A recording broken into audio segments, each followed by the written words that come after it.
Meu interesse pela ciência começou no colégio, quando eu comecei a ter as aulas de ciência genética darwiniana, herança do olho azul, herança do tipo de sangue. E eu comecei a perceber que era um assunto muito interessante e, na verdade, quando eu entrei na faculdade me interessando por genética, que isso é genética, eu descobri que podia ser, dava para aprofundar mais ainda o assunto. E, na verdade, hoje eu gosto de biologia molecular, que é as moléculas envolvidas no processo de genética, no processo da herança. Bom, eu entrei na faculdade de biologia, daí eu fui fazer um estágio no Instituto de Pesquisa sobre o Câncer, e era uma pesquisa sobre câncer, e era muito bacana, porque primeiro que era um instituto de pesquisa muito profissional, e dentro de um hospital do câncer, e o meu orientador, que era o professor Brentani, ele era meu orientador, diretor do Instituto de Pesquisa e presidente do Hospital do Câncer. E nunca, em nenhum momento, ele deixou de me receber na sala dele, nunca disse que estava ocupado. Então, assim, ele colocava tudo muito como importante, muito profissionalismo e muita seriedade. Acho que isso me fez entender isso, né? Que a gente tem que ser profissional e que tudo tem a sua importância e que tem que ter espaço para tudo. Depois, mas aí eu saí de lá porque o Instituto estava sofrendo uma transformação, eu defendi a minha tese de mestrado, fui fazer doutorado na Unifesp, e na Unifesp fui fazer o doutorado em tripanossoma, saí do câncer, mas nenhum interesse pessoal pelo tripanossoma. O que me interessou para fazer o doutorado com o Sérgio Schenkman foi o jeito que ele colocou a pergunta para mim. Ele falou, ele não tinha uma hipótese pronta. Ele falou, eu quero olhar o tripanossoma, ficar olhando para o núcleo do tripanossoma e ver que tipo de informação a gente pode tirar de lá. Ele não tinha uma hipótese, eu acho que tem um controle de transcrição nesse bicho, vamos ver se tem. Ou, eu acho que o RNA desse bicho precisa ser degradado na tal hora, vamos ver se é. Não, ele queria entender o organismo, como funcionava o núcleo, e ele falou, eu quero olhar para o núcleo e vamos só tirar as informações daqui. Aquilo me encantou porque não tinha o viés de uma premissa, não tinha uma pergunta para onde eu tinha que olhar já direcionada, né? E aí eu fui, e no final nós vimos várias coisas, publicamos vários artigos sobre a organização do núcleo, deu certo. O Brentani é uma pessoa inspiradora, ele tinha uma paixão pela ciência que é isso, ele tocava tudo junto, e ele falava, não tem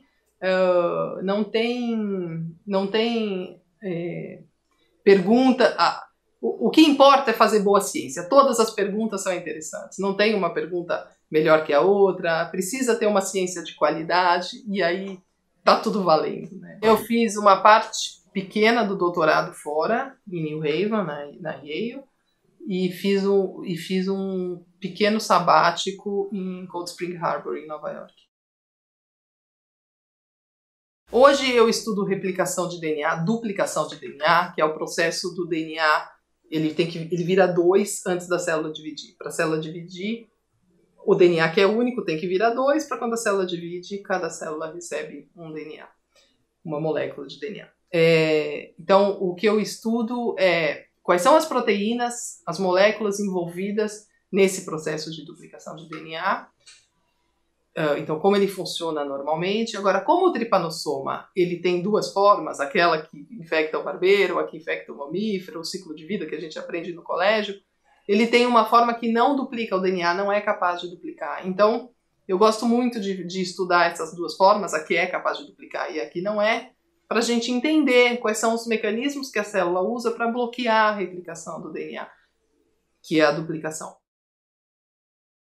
A duplicação do DNA, a gente estuda isso no modelo de tripanossoma, mas ela é importante em qualquer contexto, para qualquer divisão celular, para qualquer proliferação de organismo numa infecção, para a proliferação descontrolada da célula no processo de tumor, de desenvolvimento de câncer. Quais são os mecanismos que permitem que o tripanossoma interrompa a replicação durante o ciclo de vida? Na verdade, o que a gente pode dizer hoje é que ele inibe essa duplicação, quando a forma vira a forma que não duplica, ele inibe essa duplicação por várias frentes.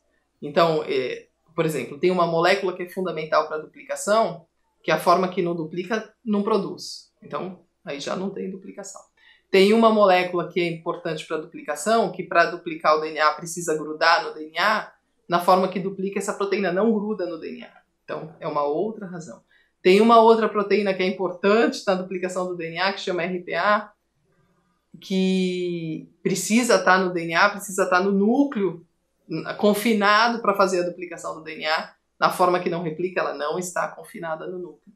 Então, o que eu tenho visto é que é tão importante, está me parecendo que é tão importante bloquear a duplicação do DNA nessas formas, que ele usa várias frentes para garantir isso. E devem ter muitas outras razões que a gente vem pesquisando e que devem se somar a essas. Eu acho que o que a gente faz ao longo dos anos é encaixando peças num quebra-cabeça, né? Então, podemos colocar assim que cada publicação é uma pecinha que você encaixou no quebra-cabeça.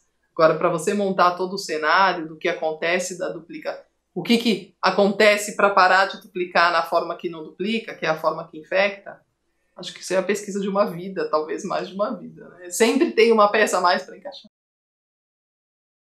A ciência é fundamental. A ciência, primeiro que ela ensina a gente a pensar, ela faz a gente pensar o tempo todo, se questionar o tempo todo, isso é fundamental em qualquer situação, e ela faz o país andar para frente, né? Ela traz novos conhecimentos que a princípio, quando a gente está pesquisando, a gente não conhece, né? E você está pesquisando, você vai descobrir coisas para as quais você não fez a pergunta, muitas vezes, né?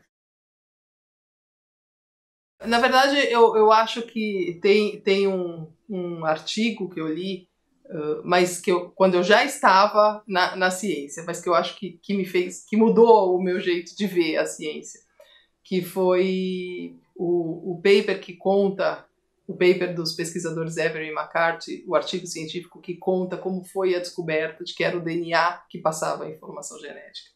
E esse artigo, para mim, foi mágico, porque quando eu entendi a história do artigo, porque ele veio num contexto... Eles estavam trabalhando quando todo mundo acreditava que quem passava a informação genética eram as proteínas, e eles ficaram 10 anos trabalhando para mostrar que quem passava a informação genética era o DNA. Mas acontece que a sociedade científica não estava preparada para isso, eles tinham certeza que era a proteína.